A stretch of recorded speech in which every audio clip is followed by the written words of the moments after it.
Janae Castellan woke up underwater, not drowning, not yet, just floating, suspended in the dark, her lungs burning, salt stinging the back of her throat. Somewhere above her, moonlight broke through the surface in thin silver threads. She kicked toward it. Her hands hit rope first. Old rope, slick with algae, looped around her ankles and tied to something heavy below her in the black. She screamed and swallowed water instead of air. Through the murk, she saw it. A shape longer than the dock she'd walked across 2 hours ago. Scales the color of rust and rot. An eye the size of a dinner plate, watching her without blinking.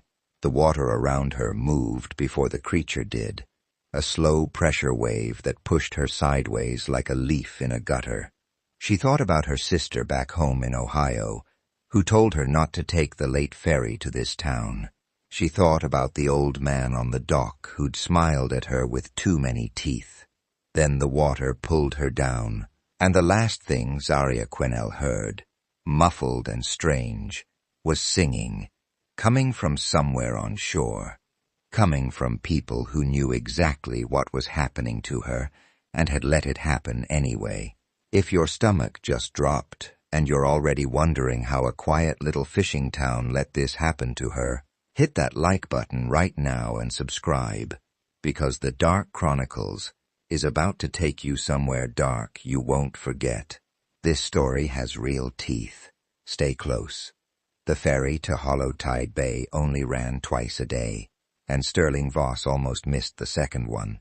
He stood on the dock in Portland with his duffel bag and a plastic case full of water sampling equipment, watching the boat pull in 15 minutes late, and he had no idea that 15 minutes would turn out to matter more than he could have guessed.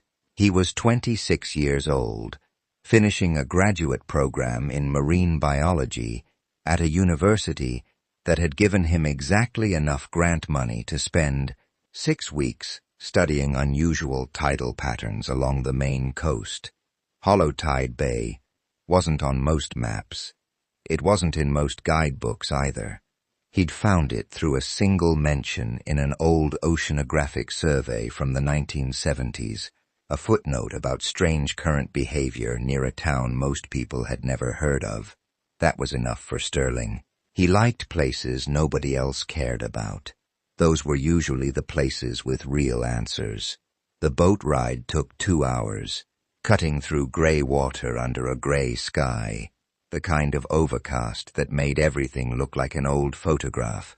Sterling sat near the back with his equipment case on his lap, half listening to the ferry's only other passenger, an older man in a flannel jacket who introduced himself as Wendell Pruitt and said he'd lived in Hollow Tide Bay his whole life. Wendell asked Sterling what brought him out to a town like that, and when Sterling explained the tidal research, Wendell's smile flickered for just a second, there and then gone, like a light bulb deciding whether to stay on. Funny thing about our water, Wendell said, looking out at the bay. Folks have been studying it for years. Nobody ever stays long enough to finish. Sterling laughed it off. People said strange things about small towns all the time. He didn't think much of it until the ferry rounded the final point and Hollow Tide Bay came into view, tucked into a crescent-shaped harbor, surrounded by dark pine forest, the water inside the bay unnaturally still compared to the choppy ocean outside it, like someone had drawn a line around that water and told it to behave.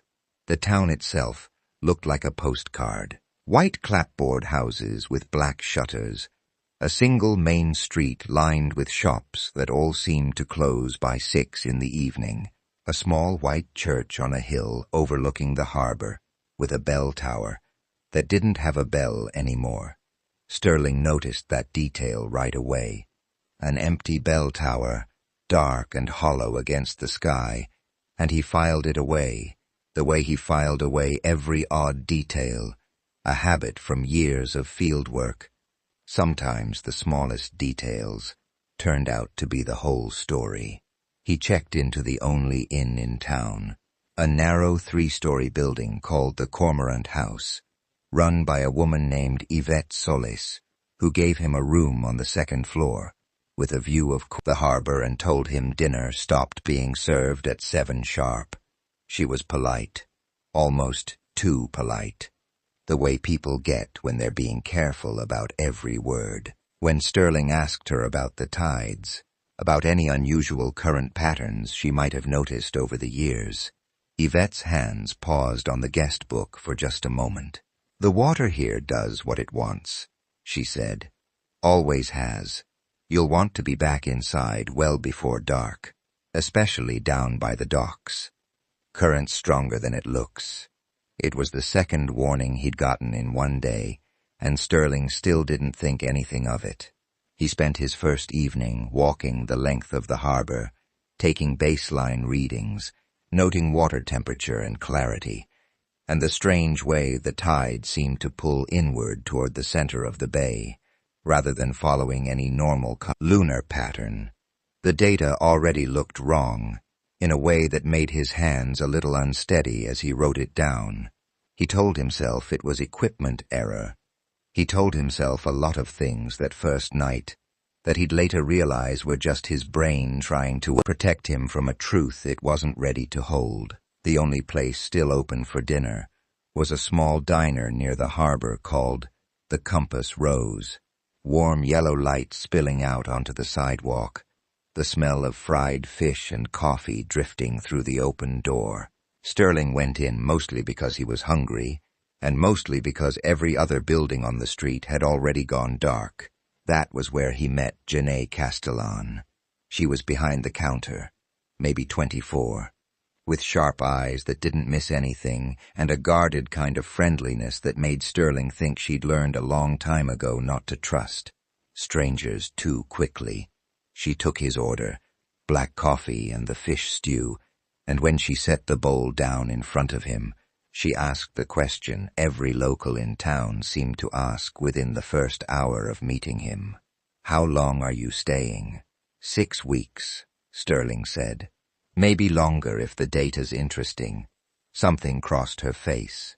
Not quite worry, more like calculation, like she was doing math in her head and not liking the answer.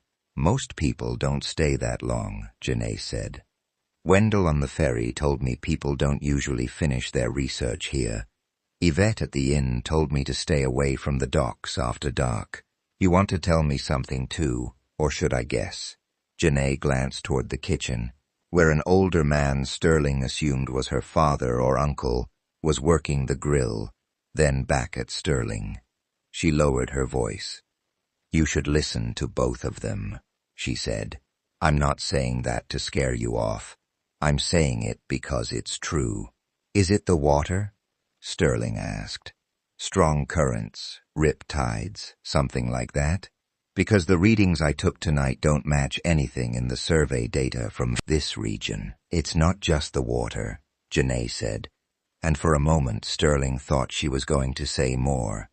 Instead, the bell over the door jingled, and an older woman walked in, and Janae's whole posture changed, straightening, smiling, sliding back into the practiced warmth of someone who served this town's residents every single day, and had learned exactly how much truth was safe to hand out in public. Sterling finished his stew in near silence after that, and when he paid his bill, Janae slipped a folded napkin across the counter along with his change. He didn't open it until he was back in his room at the Cormorant House. Written in quick, slanted handwriting were 5 words. "Ask about the missing tourists." He sat on the edge of the bed for a long time after reading that napkin, his coffee going cold on the nightstand, the harbor outside his window dark and still and waiting. The next morning, Sterling went looking for any kind of public record he could find, starting with the town's tiny library, a single room attached to the back of the town hall, staffed by a soft-spoken woman named Corinne Faraday, who seemed genuinely pleased to have a visitor interested in local history. When Sterling asked about missing persons cases connected to the harbor, Corinne's pleasant expression tightened, just slightly, the same flicker he'd seen on Wendell and Yvette and Janae. "We've had a few unfortunate incidents over the years," Corinne said carefully. "Tourists who underestimated the current. It's tragic, but it happens in coastal towns. The ocean doesn't forgive carelessness." "How many incidents?" Sterling asked. Corinne hesitated, then pulled a thin folder from a locked cabinet behind the desk. More out of professional duty than enthusiasm, Sterling thought. Inside were newspaper clippings going back decades. A hiker who disappeared near the shoreline in 1974. A young couple on their honeymoon who vanished in 1989. Their rental car found abandoned near the docks with the keys still in the ignition. A solo backpacker in 2003. A photography student in 2011. Always near the water. Always unsolved. Always quietly absorbed into the town's history as unfortunate accidents and never anything more. Sterling counted 7 cases across nearly 50 years. For a town with a year-round population under 400 people, that number felt impossibly high. He thought about asking Corinne directly what she thought was happening, but something in her face told him she'd already decided what kind of answer she was allowed to give, and pushing wouldn't change that. He spent the rest of the day back at the harbor, deploying a set of underwater sensors he'd brought specifically for measuring deep current activity, equipment good enough to map movement at depths far below where any normal recreational diver would go. By late afternoon, the readings coming back made his stomach twist into a knot he didn't have a scientific name for. There was something moving down there, something large, with a thermal signature that didn't match any marine animal native to the Gulf of Maine, moving in slow looping patterns near the center of the bay, exactly where the current seemed to pull strongest. He was so absorbed in the data that he almost didn't notice Janae walking up beside him, until she spoke. "You found it, didn't you?" she said. "Not a question. I don't know what I found," Sterling admitted. "But it's big, and it's not supposed to be there." Janae looked out at the water, her arms crossed tight against her chest, like she was holding herself together. "My grandmother used to tell me stories when I was a kid, about something in the water that's older than the town, older than anybody who's ever lived here. She said the first settlers made some kind of agreement with it, way back, so the bay would stay calm and the fishing would stay good. She said as long as the town kept its end of the deal, the water protected everyone who belonged here. And tourists don't belong here," Sterling said slowly, putting it together. Janae didn't answer right away. The wind picked up off the water, carrying the smell of salt and something else underneath it, something faintly rotten that made the back of Sterling's throat itch. "I always thought it was just a story," she finally said. "A scary thing grandmothers tell kids to keep them away from the docks at night. But I've lived here my whole life, Sterling, and I've watched this town throw a festival every single year, right before the missing person cases happen. And I've never once let myself ask out loud why that timing always lines up." Early the next morning, before the rest of the town had stirred, Sterling walked down to the harbor at low tide, drawn by something in his data he wanted to check with his own eyes rather than trust to a screen. The water had pulled back farther than he expected, exposing a wide stretch of dark mudflat and slick rock he hadn't been able to see before, the air thick with the smell of brine and decaying kelp. He picked his way carefully across the exposed flat with a flashlight, following the deepest channel where the current always seemed to gather, and that was where he found the bones. Not human, not at first glance, scattered and bleached and half buried in the mud, the curved ribs of something large enough to make his pulse climb before his trained eye settled enough to recognize them as the remains of a harbor seal, picked clean and abandoned in a pattern that didn't match any predator he could name. Further along, wedged between two rocks, he found a second skeleton, smaller, and a third, all of them gathered in the same narrow channel, like the tide itself had been depositing them there, on purpose for years. Sterling photographed everything, his hands steady out of pure professional habit, even as his mind raced through explanations and discarded every single one. He noticed, crouched there in the gray early light, that the mud around the bones bore long parallel grooves, too wide and too deep for any crab or normal scavenger, drag marks that curved away from the channel and disappeared back into deeper water before he could trace where they led. He stood there a long moment, flashlight beam trembling slightly across the marks, and felt for the first time since arriving in Hollow Tide Bay a fear that had nothing to do with academic curiosity at all. By the time the tide turned and began creeping back across the flat, erasing the grooves one slow inch at a time, Sterling had already decided he wasn't going to mention what he'd found to anyone in town except Janae. Something about the careful, patient way the water reclaimed its evidence told him this wasn't the first morning it had done exactly that. That night, an elderly man named Ellis Thorne approached Sterling outside the Cormorant house as he was heading up to his room. Sterling recognized him as one of the town selectmen, a title he'd seen on a faded plaque inside the town hall.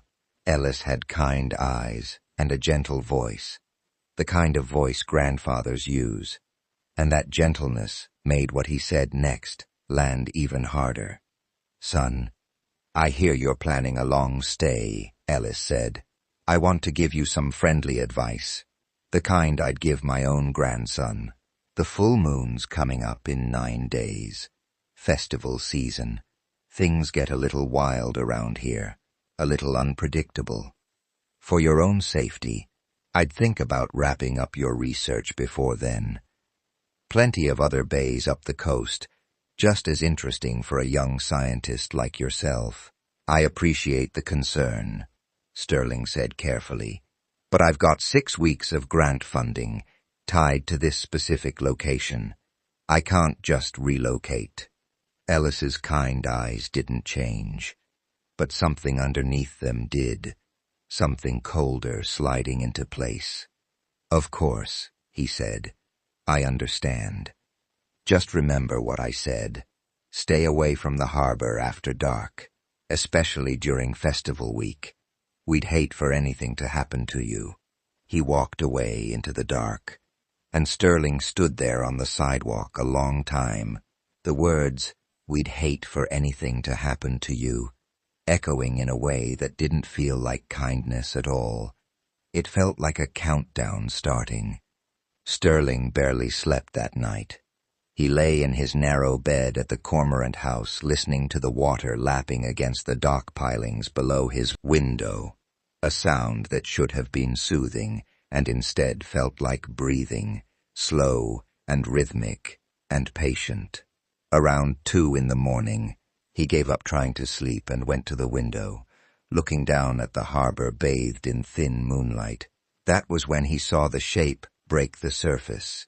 Just for a second, just long enough for him to see something dark and impossibly long curve up out of the black water and slide back under without so much as a splash, like the bay itself had simply blinked. Sterling's whole body went cold. He grabbed his phone and tried to get a picture, but by the time the camera focused, there was nothing there but flat, still water, gleaming under the moon like it hadn't moved at all. He didn't sleep again that night. He sat by the window until dawn, watching the water, his sensor data open on his laptop, showing that same massive thermal signature looping slowly through the depths of Hollow Tide Bay, exactly the way it had the day before, exactly the way Janae's grandmother's old story said it would, circling, waiting, patient as the tide itself, 9 days before the next full moon brought the town's festival back around again. If you're already getting chills imagining what's circling under that water, drop a comment with "no way" and smash that subscribe button, because what Sterling and Janae are about to uncover about this town's festival is so much worse than anyone imagined. Stay with this story. It only gets darker. Janae Castellan grew up believing her grandmother's stories were just that, stories. The kind passed down in coastal towns everywhere, half folklore and half warning, meant to keep curious children away from dangerous water. But 3 days after Sterling Voss told her about the shape he'd seen break the surface in the middle of the night, Janae found herself standing in her grandmother's attic, going through a cedar chest she hadn't opened since the funeral 2 years earlier, looking for anything that might turn a bedtime story into something real. She found it wrapped in a faded quilt at the bottom of the chest, a leather journal, water-stained and brittle, belonging to her great-great-grandmother, Sterling Castellan, one of the original settlers who helped found Hollowtide Bay back in 1881. The handwriting was difficult to read in places. The ink faded to brown, but Janae sat on the dusty attic floor with a flashlight and read every page she could make out, and what she found took the air straight out of her lungs. The early settlers of Hollowtide Bay had nearly starved their first winter. The fishing had been bad, the water unpredictable, boats lost to currents nobody understood. Solveig's journal described a night when the town's founding families gathered at the water's edge during a desperate storm, and something rose out of the bay and offered them a deal: calm water, good fishing, protection from storms. In exchange, the town would feed it, not its own people, outsiders, strangers who came through and had no one in Hollowtide Bay to miss them, or grieve them, or come looking when they didn't return home. Solveig had written about her own doubts, her own horror at what the town agreed to, but she'd also written about the alternative, about children with hollow cheeks, and boats that never came back, and a community on the edge of vanishing entirely. The deal had saved Hollowtide Bay, and once a town survives because of something terrible, Janae realized, sitting alone in that attic with her flashlight, shaking slightly in her hand, it becomes very, very hard for that town to ever stop. She brought the journal to Sterling the next morning, meeting him at the edge of the harbor where his sensor equipment sat quietly logging data nobody else in town wanted to know about. He read through the water-stained pages twice, his jaw tightening more with each page. And when he finally looked up at Janae, his expression had shifted from scientific curiosity into something heavier. "This matches the thermal data almost exactly," he said quietly. "The looping pattern, the way it stays contained within the bay, even the timing. Whatever's down there isn't behaving like any known marine species. It's behaving like something following a routine, like it's waiting for something." "The festival," Janae said. "The festival," Sterling agreed. They spent the next 2 days building a clearer picture, piecing together decades of carefully buried history. The annual Hollowtide Bay Harbor Festival, which the town's tourism board advertised as a quaint celebration of maritime heritage, complete with bonfires, traditional songs, and a ceremonial procession down to the docks, fell exactly 9 days before the new moon every single year, timed perfectly with seasonal tourist traffic and a current pattern that made the bay's water unusually still. Sterling cross-referenced the dates of every missing person case Corinne Faraday had shown him at the library. Every single disappearance had happened within 48 hours of a harbor festival. Janae's hands trembled as she laid out old festival photographs she'd borrowed from the Town Historical Society, photographs going back generations, all of them showing the same procession, The whole town gathered at the docks at night, holding lanterns, singing something in a language Janae didn't recognize, facing the water like a congregation facing an altar. In several of the older photographs, she noticed something that made her stomach drop. A single figure, always a stranger, always someone whose clothing didn't match the rest of the crowd, standing closest to the water's edge. "They're not hiding it," Janae said, her voice barely above a whisper. "They've been doing this in plain sight for over 100 years, dressed up as a tourist attraction." That afternoon, before confronting anyone at the town hall, Sterling and Janae drove out to the small Lutheran cemetery on the hill behind the white church with the empty bell tower, the same church Sterling had noticed on his very first day in town. Janae wanted to check something the journal had mentioned only briefly, a line about the original settlers marking their dead differently from how they marked the names of strangers who never made it home.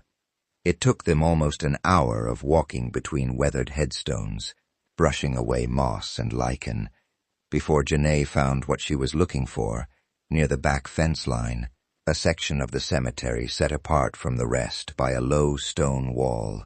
The graves there unmarked except for small, worn numbers carved into flat rocks instead of names.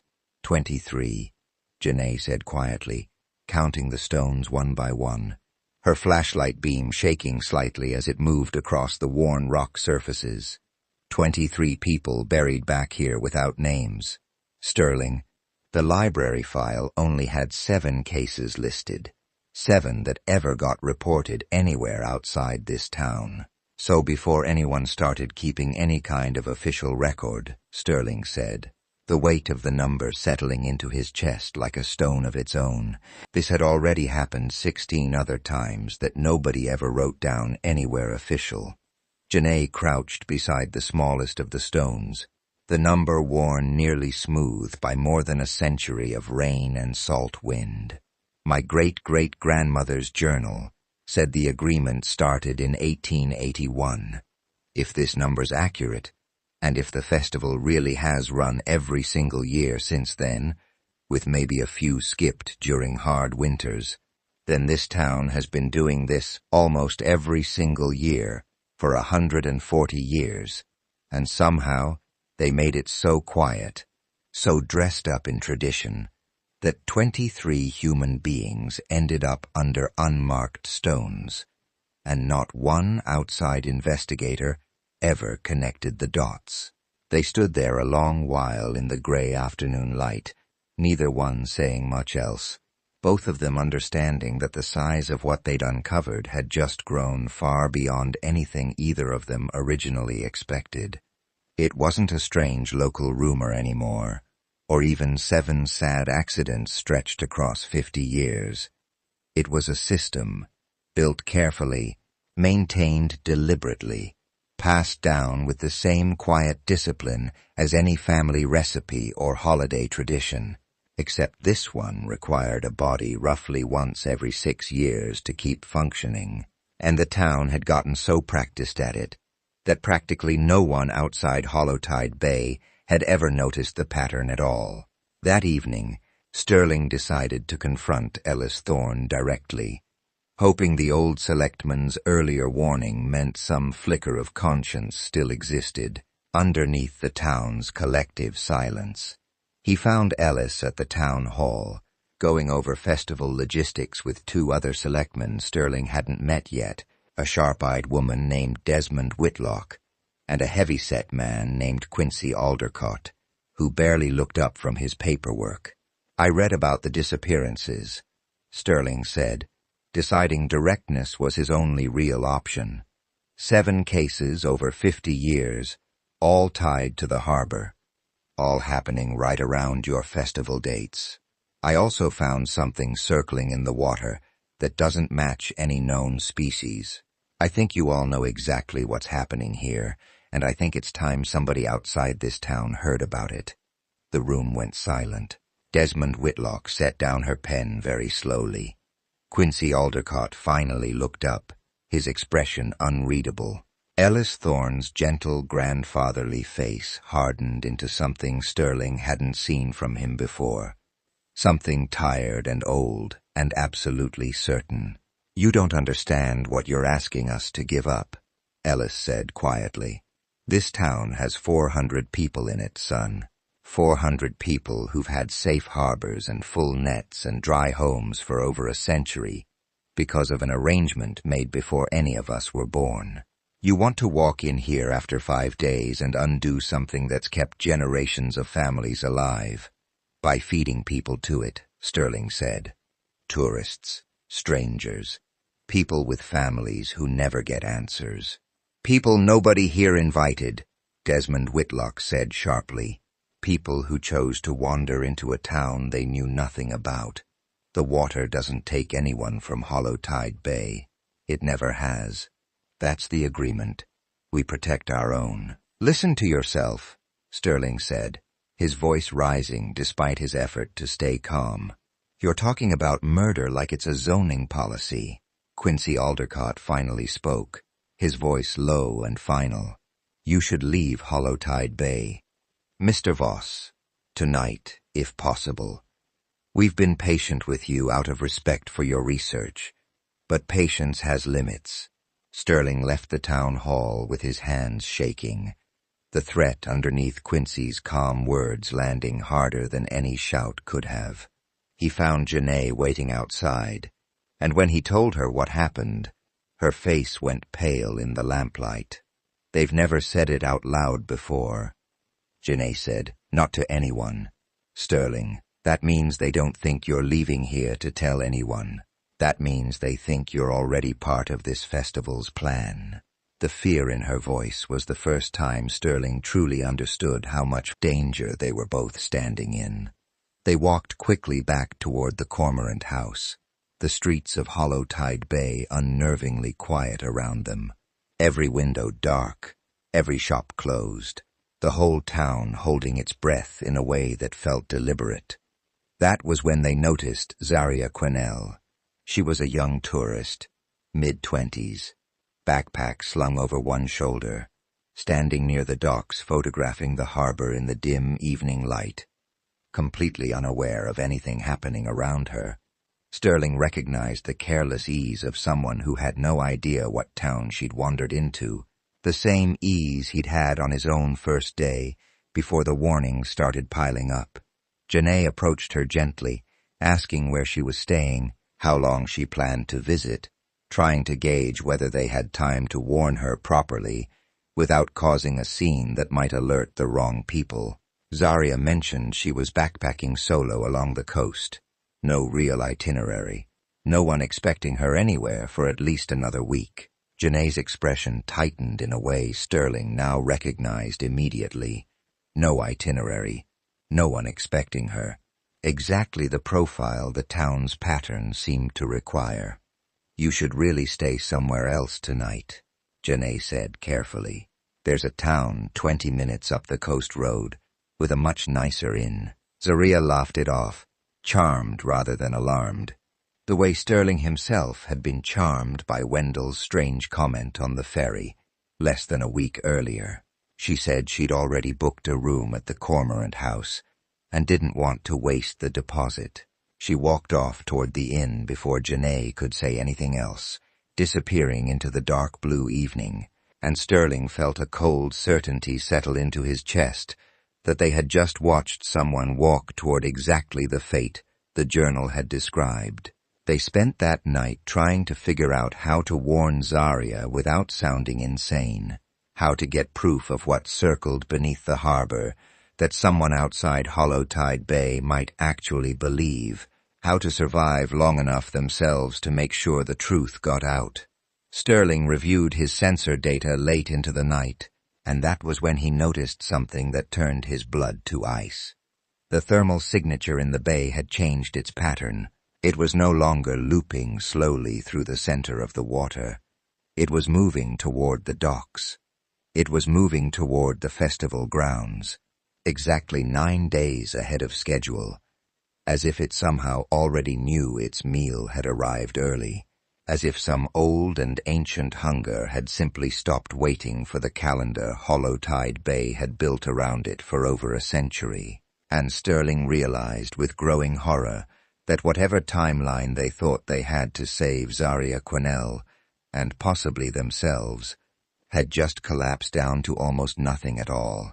If your heart is pounding right now, wondering if Sterling and Janae can stop this in time, hit that subscribe button and drop "Reveal It" in the comments, because the finale is about to expose everything this town has hidden for over 100 years. You do not want to miss how this ends. The Harbor Festival began the following evening, 9 days ahead of schedule, and Sterling Voss understood within the first hour that the town hadn't moved the date by accident. Word had traveled fast through Hollowtide Bay's tight, careful network of long-time families. The creature was restless. The agreement, whatever ancient shape it took, apparently had room for urgency when urgency was required, and the selectmen had decided it was safer to give the water what it wanted early than risk it deciding to take something for itself. Sterling and Janae spent the entire day trying to find Zaria Quinnell and warn her properly, but the town seemed to be working against them at every turn. Yvette Solis claimed Zaria had already checked out of the Cormorant house. Corinne Faraday, usually so gentle, suddenly had no time to speak with Sterling at the library. Even Wendell Pruitt, who Sterling tried to flag down near the ferry dock, walked past him without a word, eyes fixed straight ahead, the friendly stranger from the boat ride completely gone, replaced by someone following an order Sterling could feel but couldn't see. By late afternoon, Janae finally got a lead. Her cousin, working the festival setup crew down at the docks, mentioned offhand that the visiting backpacker had been invited to join the traditional procession as an honored guest, a detail the cousin clearly didn't think twice about, the way nobody in Hollowtide Bay seemed to think twice about anything connected to the festival anymore. Janae's blood ran cold. Honored guest. That was the role Solveig's journal described for the stranger standing closest to the water.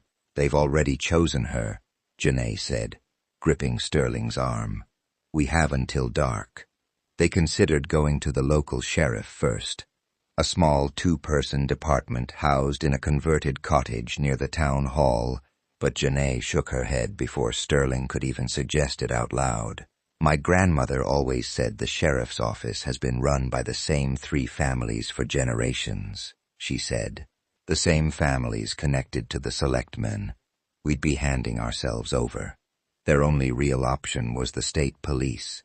Nearly 40 minutes away by the only road leading out of Hollowtide Bay, a narrow 2-lane stretch through dense pine forest that the town's selectmen could very easily block if they wanted to.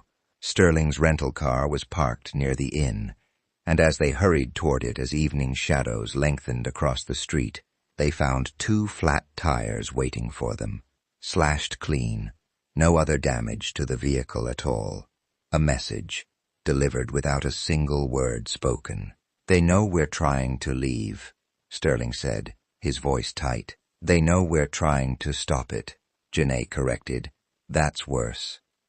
With no working vehicle and no time to walk 40 minutes through unfamiliar forest in the dark, they made the only choice left to them. They would go to the festival themselves, find Zaria before the procession reached the water, and figure out the rest after that. It wasn't a plan so much as a desperate refusal to do nothing, but Sterling found a strange, steady calm settling over him as they walked toward the docks together. The same calm he imagined came right before any genuinely irreversible decision. The Harbor Festival looked, on its surface, exactly like the old photographs Janae had shown him. Strings of lantern light hung between the buildings along the main street. A bonfire crackled near the water's edge, throwing long shadows across faces Sterling now recognized from a week of small, strange interactions Yvette and Corinne and Wendell, Ellis Thorne standing near the front of a gathering crowd with the weary dignity of a man performing a duty he'd inherited rather than chosen. Music played, an old folk tune sung in a language that Janae told him was a corrupted form of an old Norwegian dialect, brought over by the original Castellan settlers and warped over generations into something that didn't quite belong to any living language anymore. And there, near the front of the crowd, stood Zaria Quennell, dressed in a simple white shawl someone had given her, smiling and a little confused, clearly believing she'd been invited into some charming local tradition rather than walked toward an altar built from 100 years of careful silence. Sterling pushed through the crowd with Janae close behind him, ignoring the hands that tried to hold him back. The murmured warnings from people he'd shared coffee and small talk with just days earlier. He reached Zaria just as the procession began moving toward the dock, the whole town falling into step behind Ellis Thorne, lanterns swaying, voices rising into that strange old song, "You need to come with us right now," Sterling said, grabbing Zaria's arm. "This isn't a tradition. This is a sacrifice, and they're going to kill you." For a moment, Zaria simply stared at him, the confusion on her face shifting slowly into fear as she searched his expression for any sign that this was some kind of cruel prank, and found none. Around them, the singing stopped.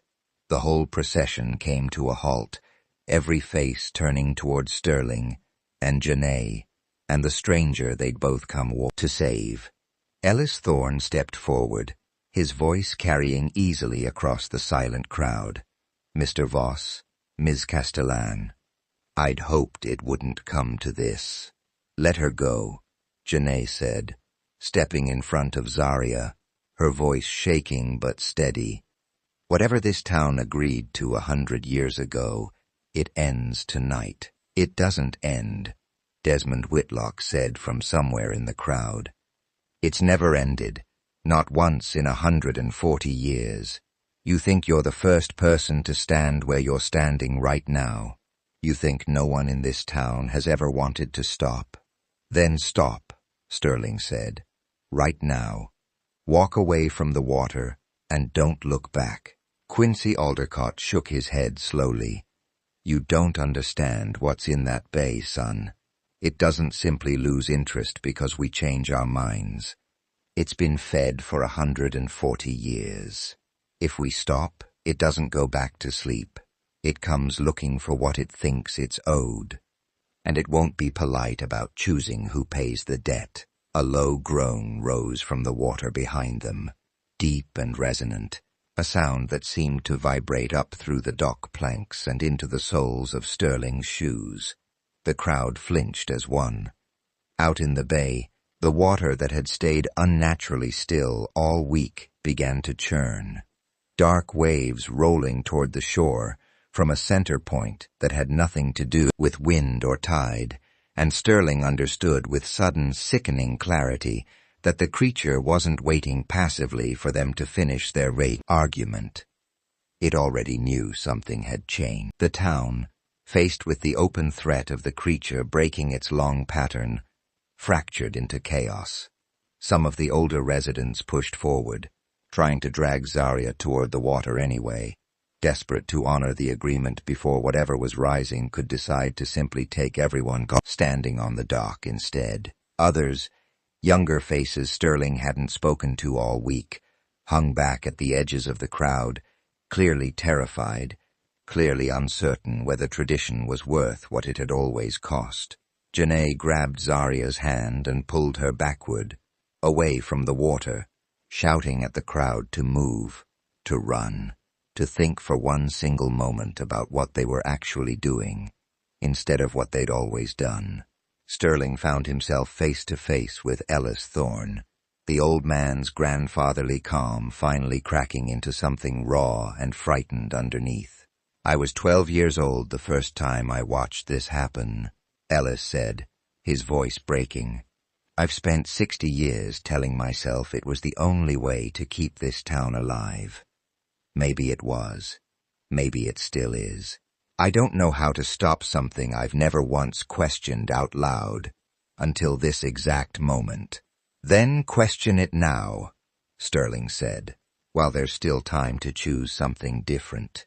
The water surged again, closer this time, and the massive shape Sterling had only glimpsed in moonlight broke the surface fully for the first time, longer than the dock itself, scales catching the bonfire light in shades of rust and deep, ancient green, an eye larger than a dinner plate fixing on the crowd, with an awareness that no ordinary sea creature should have possessed. Screams rose up across the docks. People scattered in every direction, the careful order of generations collapsing into pure animal panic within seconds. Ellis Thorne, to Sterling's complete astonishment, didn't run. He walked toward the water's edge, alone, lifting both arms, shouting something in that old corrupted Norwegian dialect, words that sounded less like a prayer and more like a refusal. The creature's massive head swung toward him, and for one terrible moment, Sterling thought he was about to watch the old man die for the choice he'd just made. Instead, the creature paused. It hung there at the surface, water sheeting off its ancient scales, that vast, unreadable eye studying Ellis Thorne, with something Sterling could only describe afterward as confusion, as if a century and a half of unbroken pattern had just been interrupted by a variable it didn't have a response prepared for.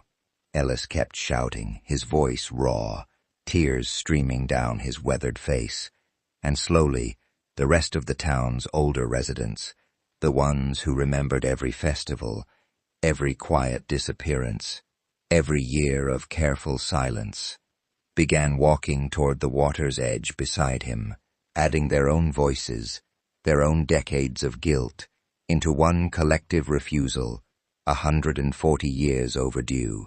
The creature sank back beneath the surface, not gone. Sterling understood that immediately from the way the water continued churning long after the shape disappeared, the way the deep groan continued rolling up from somewhere below for several more minutes, before finally fading into silence.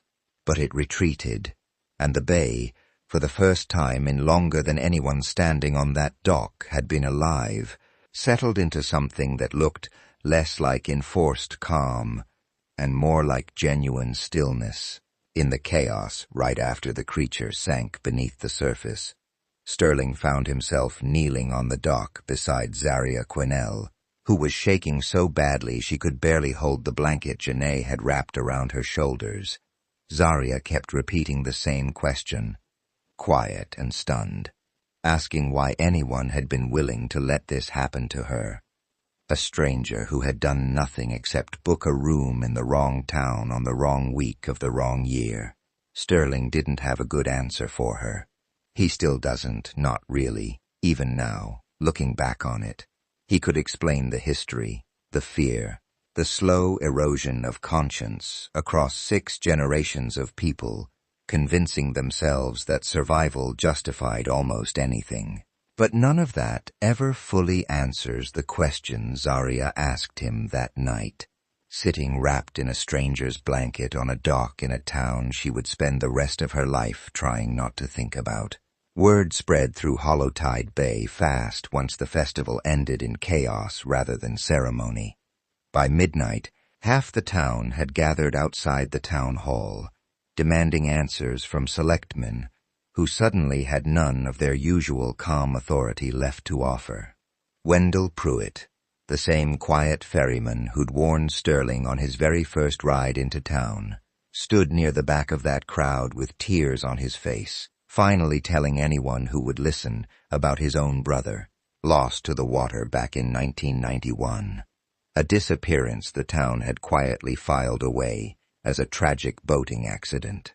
Yvette Solis admitted, in a shaking voice, that she'd known the truth since she was 19 years old, and had spent every year since convincing new guests at the Cormorant house that the harbor was perfectly safe, because she hadn't known how to do anything else and still keep living in the only home she'd ever had. In the weeks that followed, Hollow Tide Bay changed in ways that would have seemed impossible to Sterling during his first quiet, unsettling dinner at the Compass Rose. The Harbor Festival was cancelled, permanently, according to a town hall vote that Ellis Thorne himself proposed and pushed through, despite significant resistance from Desmond Whitlock and Quincy Aldecott, both of whom eventually left Hollow Tide Bay entirely, rather than face a community finally willing to ask uncomfortable questions about its own history. Corinne Faraday opened the town's missing persons files to state investigators, and slow, painful work began connecting decades-old cases to names and families who had spent years wondering what happened to people they loved. Zaria Quinnell gave a full statement to the Maine State Police before catching a flight home to Ohio, shaken but alive, carrying a story almost no one back home would fully believe, the way almost no one ever truly believes the worst things that happen in quiet little towns nobody bothers visiting twice. Sterling finished his 6 weeks of research, though the data he eventually published focused carefully on legitimate, defensible findings about unusual deep current patterns in the Gulf of Maine, leaving out the parts that no peer-reviewed journal would ever accept as real, the parts only he and Janae and a slowly healing town would ever fully understand. Janae stayed in Hollow Tide Bay, she told Sterling, the night before he caught his own ferry back to the mainland, that someone needed to stay and make sure the town remembered what almost happened, what had been happening, for far too long. Fear had built Hollow Tide Bay's worst tradition, she said. The same ordinary human fear that convinces people a terrible bargain is better than an uncertain future. Breaking that bargain hadn't required defeating a monster in the water so much as it required an entire community finally finding the courage to stop, choosing fear over truth. Generation after silent generation. Sterling stood on the deck of the ferry as Hollow Tide Bay shrank behind him into the gray Maine coastline, the water beneath the boat calm and ordinary, and, for the first time since he'd arrived, simply water. He thought about Wendell Pruitt's strange comment on his very first ferry ride into town, about how nobody ever seemed to finish their research there. He understood now that wasn't a threat exactly. It was a kind of grief, spoken by a man who'd spent his whole life inside a silence he never chose and never knew how to break. Some towns keep their darkest secrets in old church records or whispered grandmother's stories. Hollow Tide Bay had kept its secret in plain sight, dressed up as tradition, disguised as community, hidden behind the simple, terrible idea that protecting your own people justified almost anything done to people who weren't. The lesson Sterling carried away from those 6 unsettling weeks wasn't really about ancient creatures or impossible currents at all. It was about how easily ordinary, even kind people convince themselves that silence is the same thing as safety until someone finally stands at the water's edge and refuses to stay quiet any longer. The ferry rounded the final point, and Hollow Tide Bay disappeared from view, leaving only open water ahead, and Sterling Voss finally, after 6 long weeks, let himself breathe easy. Thank you for staying until the end of this chronicle. You didn't have to, but you did, and that means everything. Every story we tell exists because of listeners like you, who are drawn to the dark, who respect the truth behind the terror, and who believe these stories deserve to be heard. If this chronicle moved you, unsettled you, or made you think, share it. Someone out there needs to hear this story. Until next time, stay curious, stay vigilant, and remember, where darkness is documented, truth survives. This has been The Dark Chronicles. Subscribe and become part of the Chronicle.